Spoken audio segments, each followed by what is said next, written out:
सरगुजा जिले में सरकारी शिक्षा नहीं, सरकारी तमाशा चल रहा है। जहां किताबें खोलनी थी, वहां सिस्टम की पोल खुल रही है। जहां गुरु होना चाहिए था, वहां स्वीपर बच्चों को पढ़ा रहा है और सिस्टम आंखें मूंदे बैठा है। ये कोई फिल्मी सीन नहीं, ये है हकीकत सरगुजा के लखनपुर विकासखंड की प्राथमिक पाठशाला जमझोर की। यहाँ शिक्षा व्यवस्था इतनी गिर चुकी है कि शिक्षक गायब है और झाड़ू लगाने वाला बच्चों का भविष्य संभाल रहा है। सबसे शर्मनाक बात क्या है, स्कूल में प्रधान पाठक समेत दो शिक्षक पदस्थ हैं, लेकिन कक्षा में एक भी शिक्षक मौजूद नहीं। क्यों?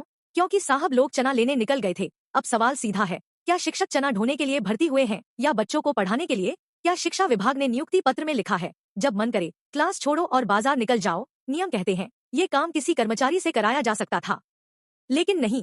यहाँ बच्चों की पढ़ाई से ज्यादा जरूरी समझा गया अपना आराम और अपनी मनमानी। शिक्षकों की गैरहाजिरी में मजबूरी नहीं, लापरवाही का जिंदा सबूत सामने आया। स्कूल का स्वीपर बच्चों को पढ़ाता रहा और इसी एक तस्वीर ने पूरे सरकारी शिक्षा तंत्र का असली चेहरा दिखा दिया। ये कोई एक स्कूल की कहानी नहीं है, ग्रामीण इलाकों में ये रोज का सच है। शिक्षक देर से आते हैं, जल्दी चले जाते हैं या फिर किसी बहाने से गायब रहते हैं। तो फिर पूछना पड़ेगा, जब शिक्षक ही स्कूल में नहीं होंगे तो बच्चों का भविष्य कौन संवारेगा? इस घटना ने शिक्षा विभाग की निगरानी व्यवस्था की भी पोल खोल दी है।